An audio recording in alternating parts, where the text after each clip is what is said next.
जय हिंद दोस्तों। आज हम करने वाले हैं 9th क्लास के हिस्ट्री का चैप्टर 2। बेसिकली ये जो बुक है हिस्ट्री की 9th क्लास में, इसमें जो चैप्टर्स हैं वो पार्ट्स में डिवाइड किए गए हैं, जिसमें 3 पार्ट हैं और इनमें चैप्टर्स दिए हुए हैं।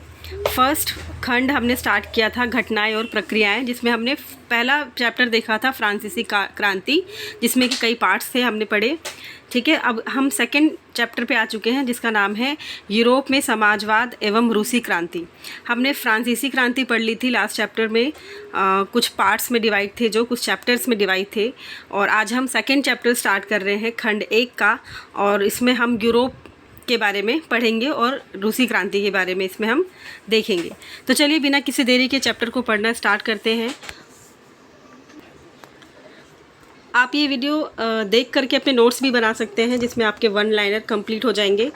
और अगर आप नहीं बना रहे हैं तो आगे मैं इसके 1 लाइनर खुद ही शेयर कर दूंगी। तो पहले हम चैप्टर पढ़ लेते हैं और आप NCERT के थ्रू अपने नोट्स कंप्लीट भी कर सकते हैं। तो चैप्टर है सामाजिक परिवर्तन का युग, यूरोप में समाजवाद और रूसी क्रांति के बारे में हम पढ़ रहे हैं। हमने फ्रांसीसी क्रांति में देख लिया था कि फ्रांस में किस तरह से क्रांति हुई और फ्रांस से हमें कौन कौन से चीज़ें सीखने को मिली। तो आगे है यूरोप में समाजवाद एवं रूसी क्रांति, जिसमें कि सामाजिक परिवर्तन का युग कैसा था ये हम देखेंगे।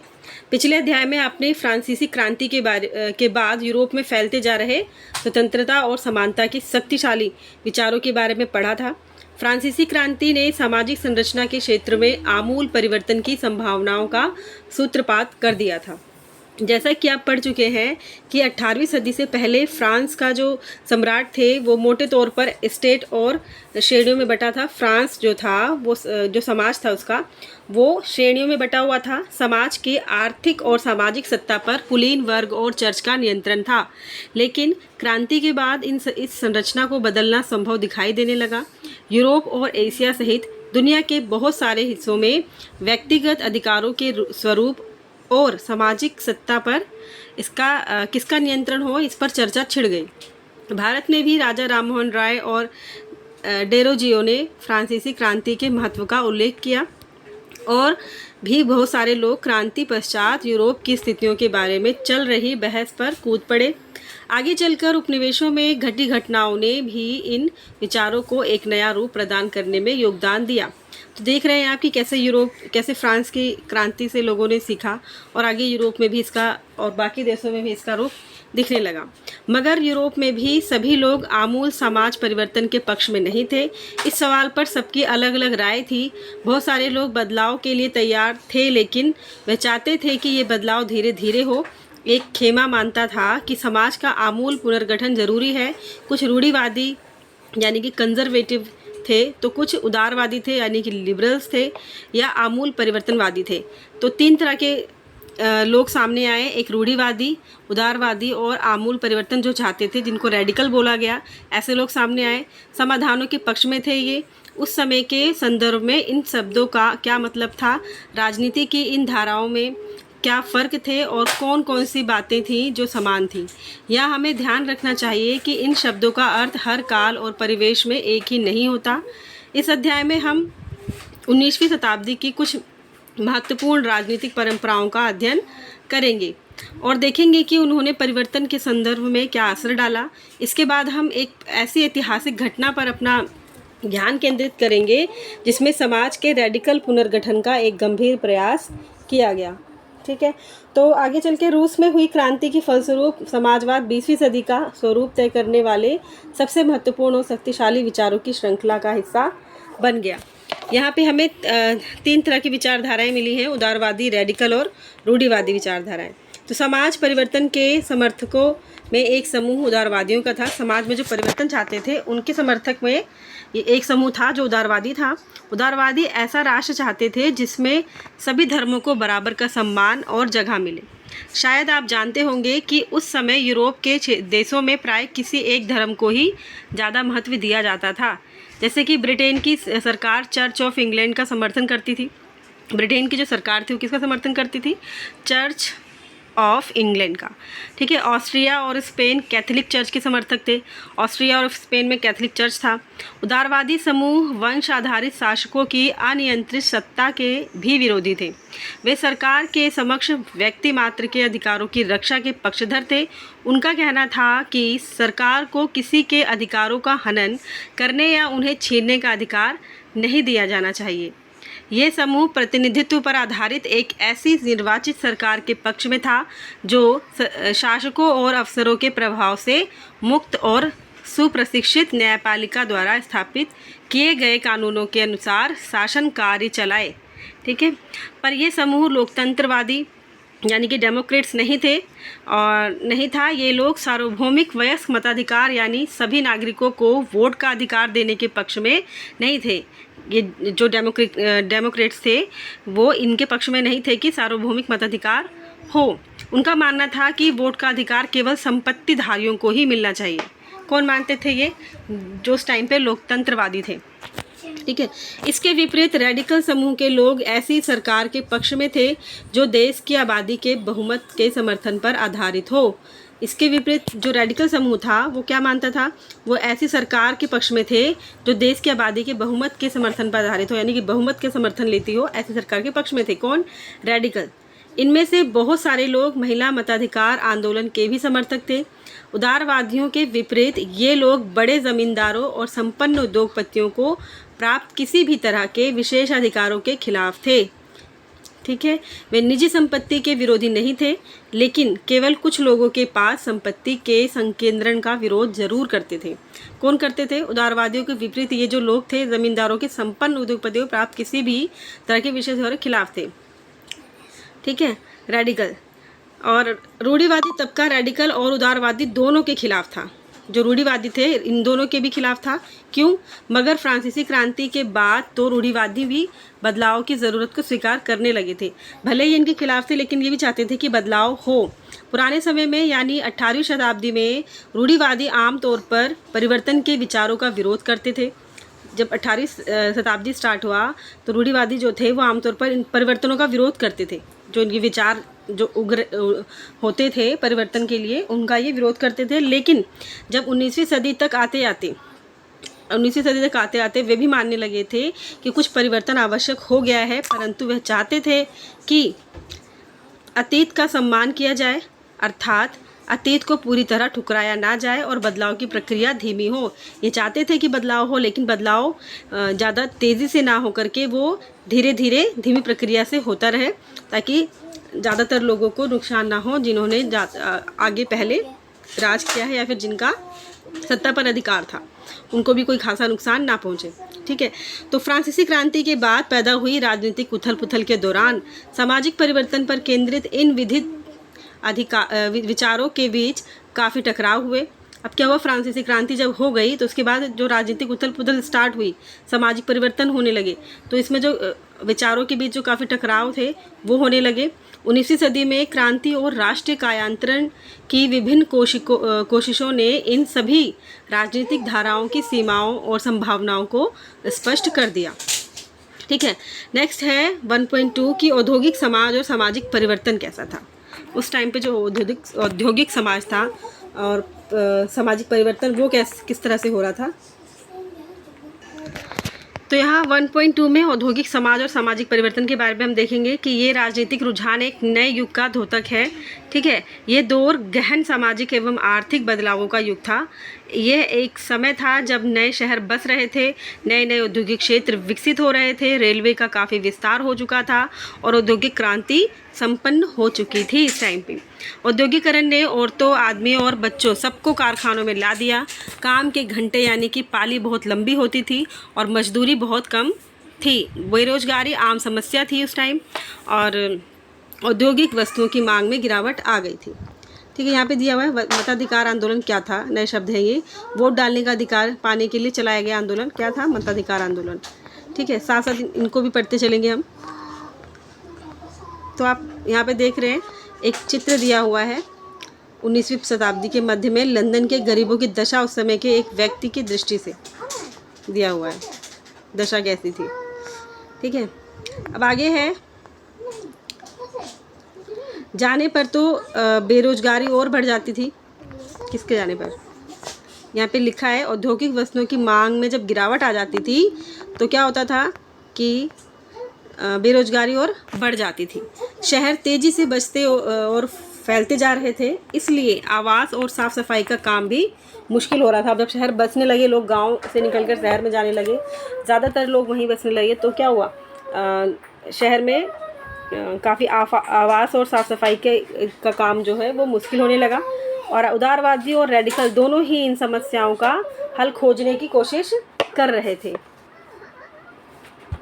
लगभग सभी उद्योग क्या थे? व्यक्तिगत स्वामित्व में थे। ठीक है, किसी व्यक्तिगत स्वामित्व में थे, यानी कि किसी एक का ही उस पर अधिकार था। बहुत सारे रेडिकल और उदारवादियों के पास भी काफ़ी संपत्ति थी और उनके यहाँ बहुत सारे लोग नौकरी करते थे। उन्होंने व्यापार और औद्योगिक व्यवसायों के जरिए धन दौलत इकट्ठा की थी, इसलिए वह चाहते थे कि इस तरह के प्रयासों को ज़्यादा से ज़्यादा बढ़ावा दिया जाए। उन्हें लगता था कि अगर मजदूर स्वस्थ हों और नागरिक पढ़े लिखे हों तो इस व्यवस्था का भरपूर लाभ लिया जा सकता है। ये लोग जन्मजात मिलने वाले विशेषाधिकारों के विरुद्ध थे। व्यक्तिगत प्रयास और श्रम और उद्यमशीलता में उनका गहरा विश्वास था। ठीक है, उनकी मान्यता थी कि यदि हर एक को व्यक्तिगत स्वतंत्रता दी जाए, गरीबों को रोज़गार मिले और जिनके पास पूंजी है उन्हें बिना रोक टोक काम करने का मौका दिया जाए तो समाज तरक्की कर सकता है। कौन मानते थे ये? रेडिकल। ठीक है, कौन मानता था ये? आगे कह रहा है कि यूरोप में 1815 में जिस तरह की सरकारें बनी, उनसे छुटकारा पाने के लिए कुछ राष्ट्रवादी, उदारवादी और रेडिकल आंदोलनकारी क्रांति के पक्ष में थे। ठीक है, फ्रांस, इटली, जर्मनी और रूस में ऐसे लोग क्रांतिकारी हो गए और राजाओं के तख्तापलट का प्रयास करने लगे। राष्ट्रवादी कार्यकर्ता क्रांति के जरिए ऐसे राष्ट्रों की स्थापना करना चाहते थे जिनमें सभी नागरिकों को समान अधिकार प्राप्त हो। ठीक है, 1815 के बाद इटली के राष्ट्रवादी गिसेप्पे मैजिनी, इटली में कौन थे?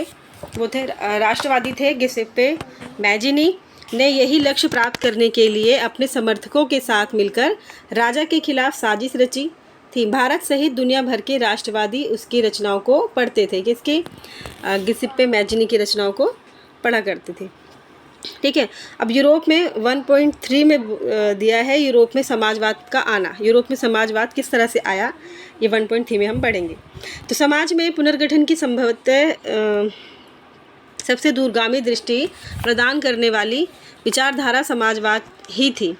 समाज में पुनर्गठन जो दृष्टि प्रदान करने वाली जो विचारधारा थी वो समाजवाद थी। 19वीं सदी के मध्य तक यूरोप में समाजवाद एक जाना पहचाना विचार था। 19वीं सदी में क्या था? 19वीं सदी का जब मध्य चल रहा था, मिडिवल पीरियड चल रहा था, उस टाइम पे यूरोप में जो समाजवाद एक जाना पहचाना विचार था, उसकी तरफ बहुत सारे लोगों का ध्यान आकर्षित हो रहा था। समाजवादी निजी संपत्ति के विरोधी थे। ठीक है, यानी वे संपत्ति पर निजी स्वामित्व को सही नहीं मानते थे। उनका कहना था कि संपत्ति के निजी स्वामित्व की व्यवस्था ही सारी समस्याओं की जड़ है। कौन मानते थे ऐसा कि जो निजी संपत्ति जो इकट्ठी कर रहे हैं वो क्या है, सारी समस्याओं का जड़ है? ये समाजवादी मानते थे, क्योंकि इसके विरोधी थे। वे ऐसा क्यों मानते थे? उनका तर्क था कि बहुत सारे लोगों के पास संपत्ति तो है जिससे दूसरों को रोज़गार भी मिलता है, लेकिन समस्या ये है कि संपत्तिधारी व्यक्ति को सिर्फ अपने फ़ायदे से ही मतलब रहता है। वह उनके बारे में नहीं सोचता जो उनकी संपत्ति को उत्पादनशील बनाते हैं, वो उनके बारे में नहीं सोचता। इसलिए अगर संपत्ति पर किसी एक व्यक्ति के बजाय पूरे समाज का नियंत्रण हो तो साझा सामाजिक हितों पर ज़्यादा अच्छी तरह ध्यान दिया जा सकता है। समाजवादी इस तरह का बदलाव चाहते थे और इसके लिए उन्होंने बड़े पैमाने पर अभियान चलाया। कोई समाज संपत्ति के बिना कैसे चल सकता है? समाजवादी समाज का आधार क्या होगा? समाजवादियों के पास भविष्य की एक बिल्कुल भिन्न दृष्टि थी। कुछ समाजवादियों को कोऑपरेटिव यानी कि सामूहिक उद्यम के विचार में दिलचस्पी थी। इंग्लैंड के जाने माने उद्योगपति रॉबर्ट ओवेन 1771 से लेकर 1858 ने इंडियाना अमेरिका में नया समन्वय यानी न्यू हार्मनी के नाम से एक नए तरह के समुदाय की रचना की थी। किसने की थी न्यू हार्मनी की रचना? रॉबर्ट ओवेन ने। ठीक है, अमेरिका में कुछ समाजवादी मानते थे कि केवल व्यक्तिगत पहलकदमी से बहुत बड़े सामूहिक खेत नहीं बनाए जा सकते। वह चाहते थे कि सरकार अपनी तरफ से सामूहिक खेती को बढ़ावा दे। उदाहरण के लिए फ्रांस में लुई ब्लॉक 1813-1882 चाहते थे कि सरकार पूंजीवादी उद्यमों की जगह सामूहिक उद्यमों को बढ़ावा दे। कोऑपरेटिव ऐसे लोगों के समूह थे जो मिलकर चीज़ें बनाते थे और मुनाफे को प्रत्येक सदस्य द्वारा किए गए काम के हिसाब से आपस में बांट लेते थे। ठीक है, अब निजी संपत्ति के बारे में यहाँ पे दिया गया पूंजीवादी और समाजवादी विचारधारा के बीच 2 अंतर बताइए। ये क्रियाकलाप है। ऊपर भी कुछ पॉइंट्स था जो हमने मिस किया नहीं है। चलिए आगे चलते हैं और देखते हैं कार्ल मार्क्स। हमने यहाँ देखा आपस में बांट लेते थे। अब यहाँ पे दिया कार्ल मार्क्स के बारे में। ये 1818 से लेकर 1882 तक है और फ्रेडरिक एंगल्स 1820 से लेकर 1895 ने इस दिशा में कई तर्क दिए थे। जैसे मार्क्स चाहते थे, मार्क्स का विचार था कि जो औद्योगिक समाज है वो पूंजीवादी समाज है। जो उद्योग एक समाज जो बन रहा है ये कैसा समाज है?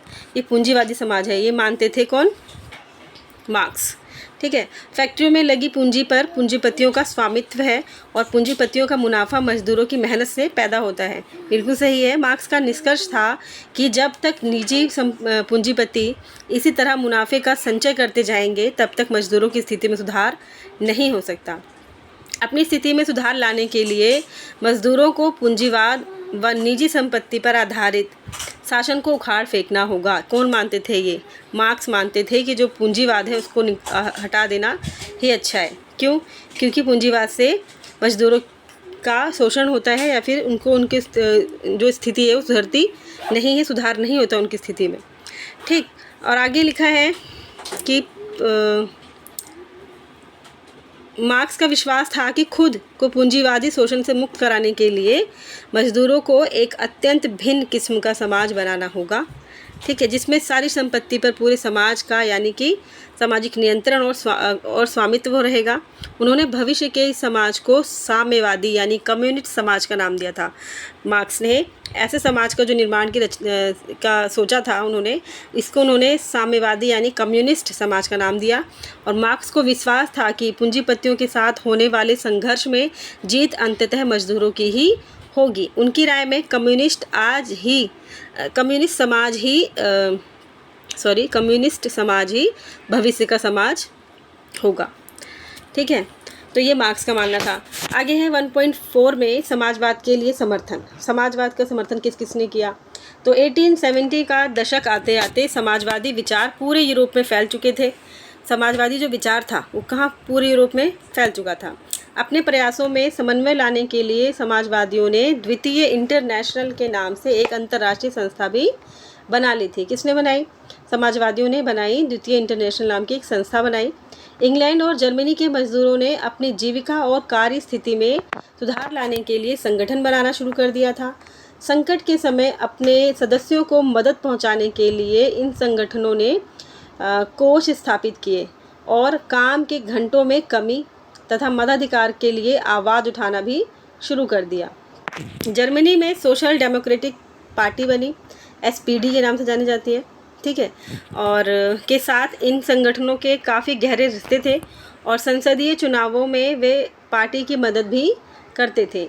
1905 तक ब्रिटेन के जो समाजवादी और ट्रेड यूनियन आंदोलनकारियों ने लेबर पार्टी के नाम से अपनी एक अलग पार्टी बना ली। किसने बनाई थी?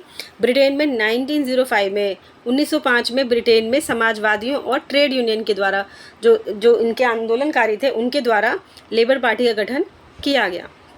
ठीक है, फ्रांस में भी सोशलिस्ट पार्टी के नाम से ऐसी एक पार्टी बनी बनाई गई जो कि लेकिन 1914 यानी कि 1914 तक यूरोप में समाजवादी कहीं भी सरकार बनाने में कामयाब नहीं हो पाए। भले उन्होंने सोशलिस्ट पार्टी ने एक पार्टी बनाई लेकिन ये पार्टी कहीं भी कामयाब नहीं हुई।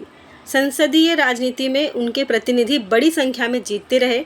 उन्होंने कानून बनवाने में भी अहम भूमिका निभाई, मगर सरकारों में रूढ़िवादियों, उदारवादियों और रेडिकलों का ही दबदबा बना रहा। यही 3 विचारधारा सरकारों में बनी रही।